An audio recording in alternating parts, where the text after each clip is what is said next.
So first of all, Mario, I want to introduce you to the group here, our participants. They're part of a nursery group that we've got going on here. So sent an email out to them. So, you know, we had been doing some tailgate meetings. We started that before the pandemic. So I'm glad that we can do a nursery focused meeting now. So thanks for joining us, and welcome to our participants too. And then to the group, I'd like to introduce you to our guest speaker, Mario. I'm sure a lot of you know Mario. He just presented at the convention, and he already kind of gave a preview into this, you know, different nursery perspective. So I'm glad that he could join us today to give us more information. So over to you, Mario. Thank you. The title is Re-engineering the Life Cycle of an Apple Tree, and it's something that I since I mentioned at the previous talk that I gave, but I since I have a little more time. So I want to share this kind of thing, because in some moment when you start moving in this direction, this is a grower that I have been working since we start planting 8 to 10,000 roosters perhaps, to a magnitude of something like this.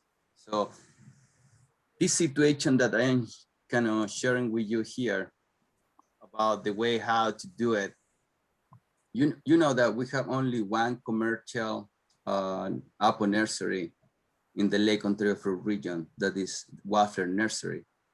But through the years, and since I came to the region, more growers like this grower that I am showing you there. This is a Wayne County grower that we have in the region. They have been moving to produce their own trees. And so we have a big nursery like this one in Wayne County in the east. We have another one, a big one in the west side of Rochester, and multiple nurseries, on-farm nurseries moving in this direction. So it's something that is not going to stop, at least in our region. I think so it's going to continue. And we definitely, since Terence came back from his sabbatical and he saw the developments in the last 2-3 years since he was absent, he really thought that was a good idea to start working in this direction and supporting the industry, instead to be saying, hey, don't try to do it. I don't think it's the right thing to do. It's better if you buy the trees, just because the growers have been improving tremendously in the nursery phase. So that is the idea. Is we decided to start a long-term on-farm nursery research to help the on-farm nurseries learn and use the grow-through technology, kind of to plant an instant orchard.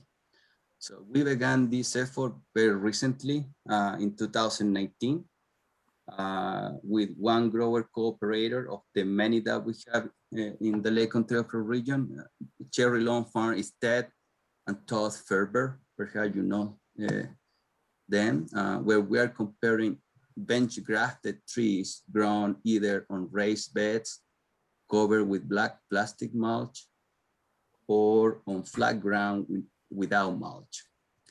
So we are really trying to do the bench graft thing.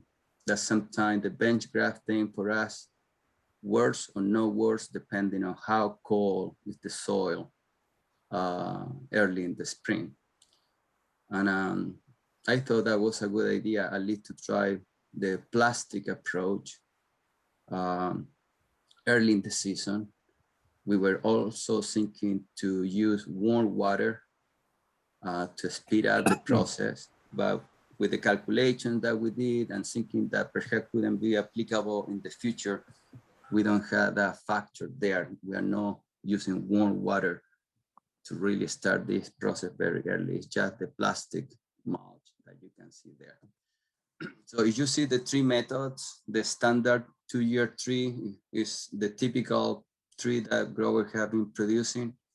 The 3-year grow through strategy that you see there to the right, planting the rooster, budding in August, growing the scion in year 2, and leaving for a 3rd year in the nursery. But we were really, and we are very interested about the 2-year grow-through approach, grow-through strategy, where we are bench grafting the rootstocks in March of year 1, where we are planting in the field in late April, early May of first year, growing the scion in year 1, and leaving for a second year in the nursery without hitting the tree at the end of the first year. So I think so our main goal is to try to prove that we can really grow nice trees with a 2-year grow through strategy. And hopefully we can incorporate with the data that we are collecting to show growers that perhaps the plastic in the first phase make a difference. So I showed this with you. I'm gonna go kind of the system 1 is the traditional kind of more perhaps European with the bench grafting and producing a nice 9th-month tree. The system 2, the standard tree that we have is 1-year-old tree where we cut the top of the tree. In the second year, we bud in the summer and we let the scion wood to grow 1 more year.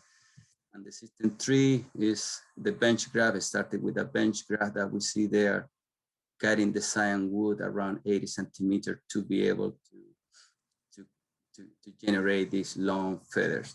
So we are not interested anymore in this kind of tree. We are really moving in a different direction. Even this kind of tree also give us the traditional tree, the kind of conical tree. We are looking more for the tubular tree. So we are kind of not cutting back or doing the canip cut there. So in reality, we are just working on trying to re-engineering the life cycle of the apple production in the nursery using the system 1 and system 2. So based on that, we had these 2 systems, the bench graph, and the bench graph, perhaps the figure is not showing there. Perhaps you have the graphic there that, especially with a bench graph, we're gonna have to incorporate the trellis. It's very nice at least to have a couple wires in the lower part of those trees in the bench graph situation as we grow the tree in year 2 and in year 1, sorry, in year 1 and especially in year 2. It seems like very key from year 1 to year 2 to have those trees well supported at least by the end of the year in year 1, just for the snow conditions. Sometimes could be for the wind condition, for the windy condition that we can have in the fall or in the winter, to really end up with a very straight tree that we see there in year 2.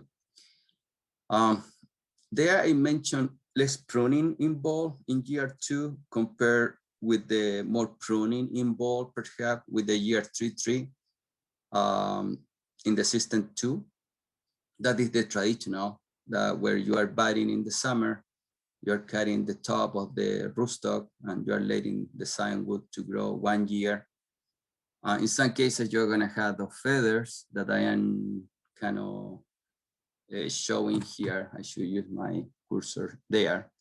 I don't know if you can see this in your end, but sometimes we have this situation, and from this situation to here, perhaps we're gonna have to do some dormant pruning. Or we can cut it during the summer in this year. It's fine to do it at this moment to start clean growing the tree, so the tree is gonna put more energy in the leader growth and in the feathering of that tree.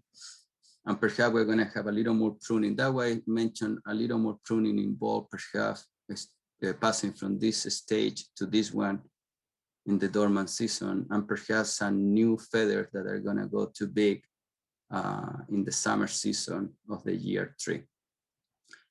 So I'm not talking about any feathering manipulation, any chemical feathering manipulation or anything.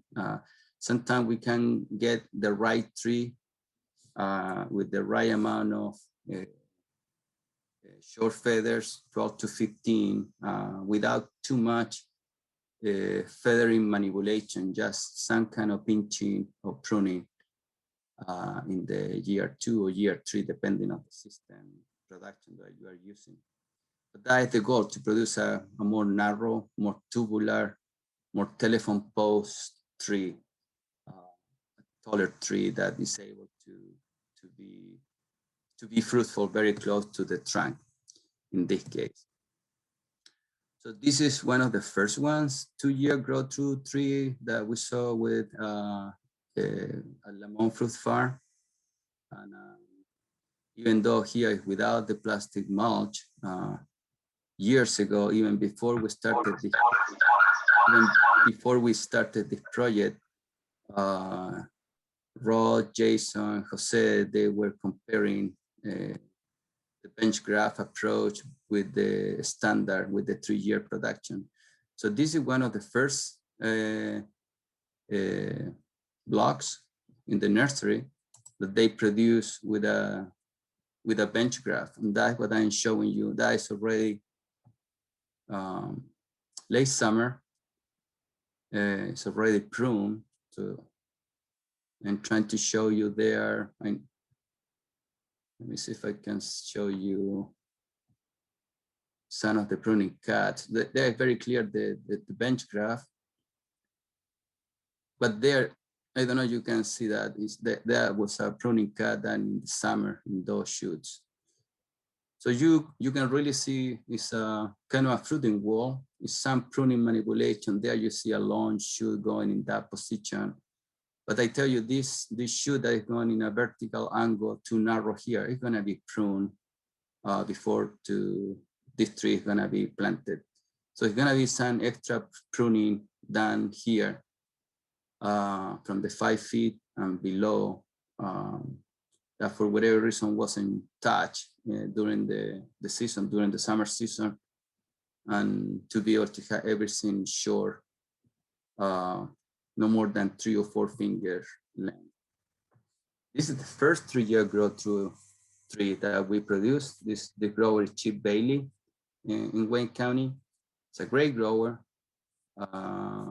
When we were kind of trying to learn the techniques, here is not a lot of pruning involved.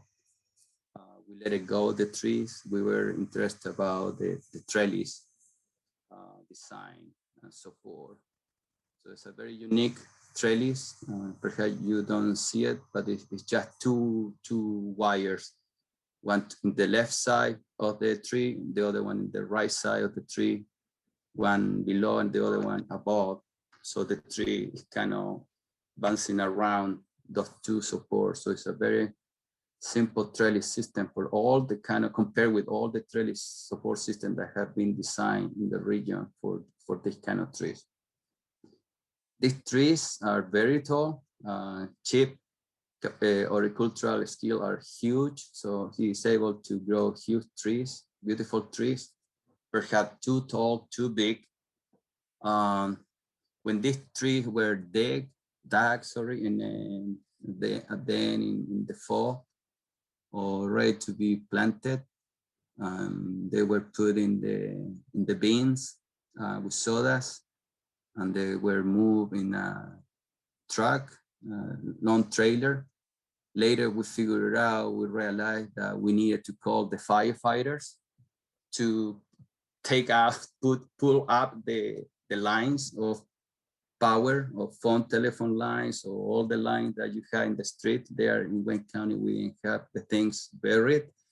So we had the posts, and we needed to drive through a couple of streets that we needed to cross these trees to get to the orchard. So that was something that we were not thinking, because the trees were quite big. Okay. Here I show the details of pruning and length of the stuff. This is a more dormant cut from the year from the fair that didn't grow. This is more a summer cut in this case that I have there and there. So here in this video, what I'm trying to show is the regrowth and some of the buds that we got in those short. They are very clear to see the buds. We got 1 or 2 but this is an irrigated block. There's one bud that you can see there, and that's what we're looking for. Perhaps of all the cuts, we get at least a 50–60% below the cut, the node that we have there. We get a flower bud in that position. So I think so. It's very effective. The timing perhaps of that pruning cut is after the summer solstice.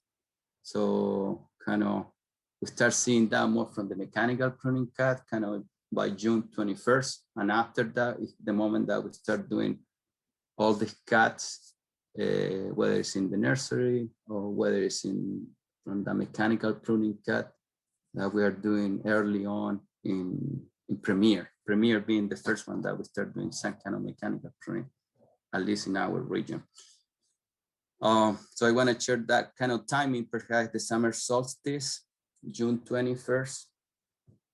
Since so for us it's working, we haven't been trying to do it earlier. So this is something a little late. This is another nursery, a different trellis support, a little more intense the trellis support, but you can see the significant amount of feathering that we have there by early July, okay, and before summer pruning. And this summer pruning was almost, I should say, it was almost mechanical, the way how we did it. We did it with, not with hand clippers, the small one, but we did it with those long scissors, clippers that you use to cut the lawn or edge some bushes. So the only thing that we had to be careful, because we did it with the Jamaican crew, is to tell them which shoots live there. So for them to identify anything that was short, that was a little flat already, that has some of them, some bud at the tip, we didn't touch them, or that was the idea. With the tool that we decided to use to be able to get it done very quick for the amount of time that we had during the summer to do this task, sometimes we made the mistake because they went too fast and they removed those tips, those flower tips that we were trying to preserve. So that was kind of some kind of a mistake in the way how we thought could be done fast and efficient. So this is the same nursery. Darker foliage, you can see that is in early September. And what I'm trying to show you there is trying to look for the flower buds at the tips and inside in the first node or second node below the cut, and to show you the regrowth that we got. Even though we got precipitation and we didn't freeze the canopy with apogee, we didn't go with apogee there after the summer pruning. We still got the canopy distribution very narrow, nothing explode as a result of too much vigor, even though we got precipitation and we have irrigation there, as you can see there. So I want to share that with you, that it's not always that every time that we have to do some summer pruning, we are freezing the canopy with apogee. It cannot be part of the protocol. I don't think so. I think so that depends on the soil fertility, depend on the management, depend on the irrigation and the precipitation regime that you are exposing your nursery in that moment. So here are different mini trellis systems with plastic twine. I think so with plastic twine is more than enough for what we need. At the top and to the left and to the right, you have chip Bailey trellis system with the 2 wires, very strong, very well done, but not needed perhaps. Here's another one with snow fence. Those are regular snow fence posts. The lower left to the the lower left exactly is Chip Bailey, again, a different view from the post, more robust, better done, I think so, but I think so with a plastic twine more than enough if you grow the tree with 3 or 4 horizontal plastic twine lines as the tree grows during the season. These are to the left. These are different support for those posts and wooden posts, those 2 different ideas. These trellis supports are from 2020. This video that I'm showing you is this trellis support that is in the lower part, and this one is where you can see there with the post, and inside you have the snow fence post. So those snow fence posts are every 40 feet along that row, and in between every 20 feet you have this pipe, the conduct pipe,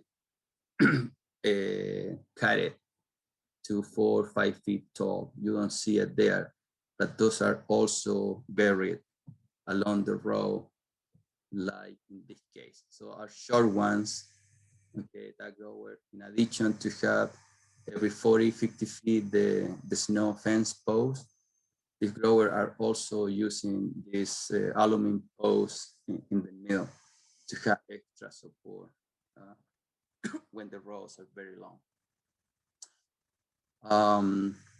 This is to show you a little bit what we have been learning by using the black plastic mulch.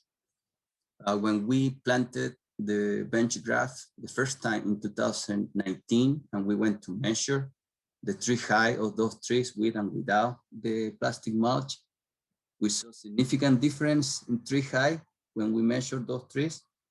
So those trees with the black plastic mulch were 30% taller. But when we come back again this year, and we went to measure then again, the tree height was quite similar.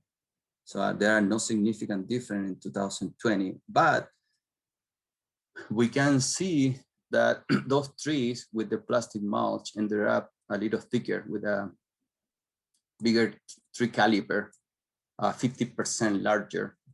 And those trees are being planted this year. So we're gonna see the effect in some way of the growth that we get in the orchard by starting with a bigger caliber.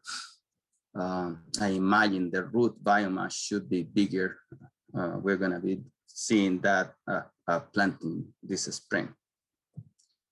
This is the second batch of the tree that we started in 2020. So this is the bench grass that we started in 2000. This past year in the spring, and we also saw a difference in final tree height in the sign wood at the end of the first year, but it's only 2.5% taller.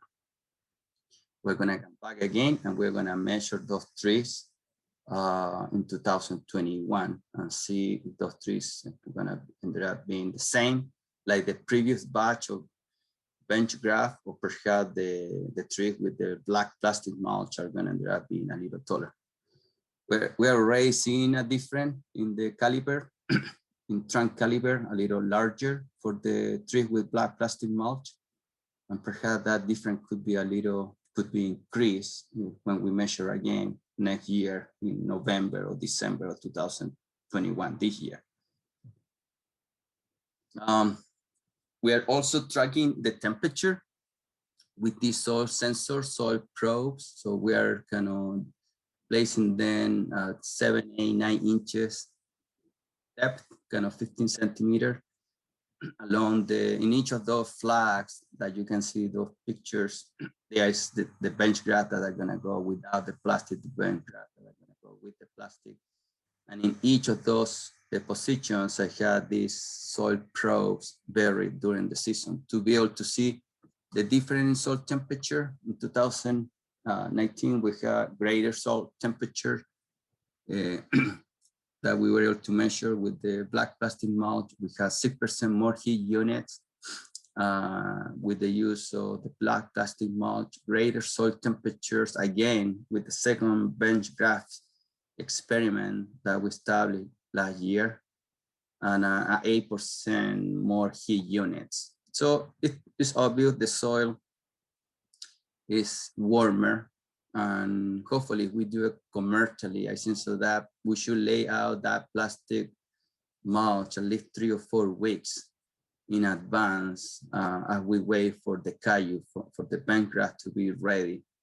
And so we can start planting those bench grass later. So to get a good warming effect and hopefully start a root primordial development earlier and more effective with bench grass, I think so this technique is gonna help us in some way. We have been also thinking to put tunnels here. This is not part of this experiment now, but another way is kind of to put a tunnel in these beds to be able to warm the roots and the top of those of the scion, to be able to start early on in the season with good growth. Because you know the growth rate of the scion wood, once you start growing, whether it's through a bench graft or through a regular standard tree that was budded the year before, is early on. So the scion would grow the faster at the beginning of the growing season, okay, and start slowing down by July, August, September. But the faster growth rate accumulation in a nursery, in a standard tree, is early on in the growing season. So if we can really push at that level early on with a tunnel here or with a big tunnel covering these beds, could be a way for us to come out with better trees.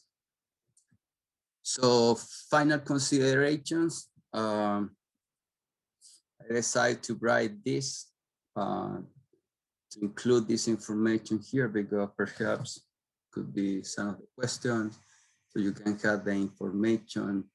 The bench grass should be planted kind of 8 to 10 inches in the row and 3 or 4 feet between rows. The between row spacing can also be a bit wider and will depend on available equipment. I'm seeing growers using until 5, 6, even 7 feet, just because, for example, growers who have been having issues with firelight, they decide to move to the wide, especially when they're using these new cultivars that are a little more susceptible to firelight and all the things that we start doing in the nursery. So they have been moving far apart in the between row spaces. But growers who have planted rows at 4 feet apart or less have purchased or built specialized equipment for their own farm operation to operate in these tight spaces. And it seemed to me that the planting density from 15 to 22,000 trees per acre in the nursery seemed to be ideal to grow short side branches instead of long feathers, especially in the lower part of the tree. It's very obvious, kind of, but in reality, you see the effect of by kind of planting very close in the row spacing in the nursery really give you skinnier, taller, and more calmer trees, kind of full of short feathers with minimal summer pruning. So these are some considerations to manage the lateral branching. Any feather produced in the first year should be cut back to a short stub of 3 to 4 finger length at the beginning of the second year, or later in the second year. We can start with 3 or 4 applications of 1,000 ppm on max cell applied to the portion of the tree at 10-14 days after green tip to stimulate the feathering. Later, at the end of May and during June, Maxell Promaline should be applied to the growing tip for additional feathering and shoot elongation of main leader. The chemical feathering is variety dependent, is temperature dependent. Sometimes we can have a nice tree just with one single shot or 2 or 3 shots. That depends on the nurseryman capability. Really complements significantly the manual pinching if you are trying to do manual pinching in the tip of the meristem in a nursery to get the feathering that you want. The chemical branching is something that is very useful when you have a large nursery, because person manually, the manual pinching, well done, just taking out the leaves and leaving the meristem there, cannot do more than 6 to 7 to 8,000 trees per day. But when you have a big nursery and you want to do everything at the same time, because that make a big difference in the quality of the tree that you finish, you have to bring chemical feathering. So you don't skip a week without doing it, or every 7 or 10 days, depending on the weather condition. If not, you're gonna have those long sections that you can see sometimes from trees coming from Washington, where they couldn't keep up with the chemical branching techniques, and the tree was growing with too much vigor, and the tree grew, and suddenly they get the feathering, whatever was the position that we're able to do it with chemical branching. But that's the result of how fast that tree was growing and how late were you able to contain the apical dominance with the use of chemical branching program. So I just wanna keep that in your mind, that it's no mandatory.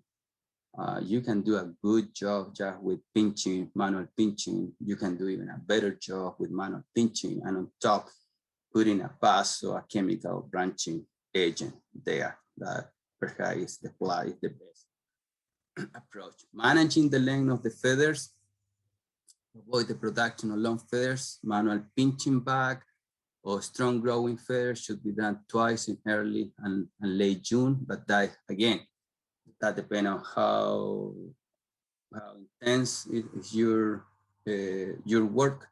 If you really can be there pinching and doing that kind of work to contain that shoot elongation, that lateral shoot elongation. In our case, I show you a picture. We were late. We were doing pruning and thinking that pruning done at the right time should give us the fruitfulness that we want in the inside of those nodes that we are leaving to be able to plant closer later those trees. Also, an apogee spray or two can help to freeze the lateral branches after the second summer pruning or pinching in late June. So I am saying that is something useful, but sometimes no mandatory. In some cases, depending on the growing condition of the nursery where it's located, like I mentioned before. So this is the summary and future work, at least for the work that we're doing in the nursery in 2019, 2020. So we're moving, we're planting those trees that we grew in raised bed with black plastic mulch. We are planting half and half of those in our orchard. So we're gonna move in, we have a nursery phase, and we're gonna have our orchard phase. So we're moving the trees in 2000, for those trees that we planted in 2019, for the first bench grab, we're gonna plant half of those trees, which are completed 2 years in the nursery, in the orchard in the spring of 2021, and compare the orchard performance to budded trees. So we're gonna be planting these trees, seeing how instant trees they are compared with a different standard tree or the rest of the tree that we have for at least 2 or 3 years, or even more perhaps, to be able to come out with the cumulative yields from these trees, from Fuji. These are Fuji trees that we are growing. So this is my last slide. I was supposed to finish at 9:05, and it's 9:07, and I'm gonna stop sharing.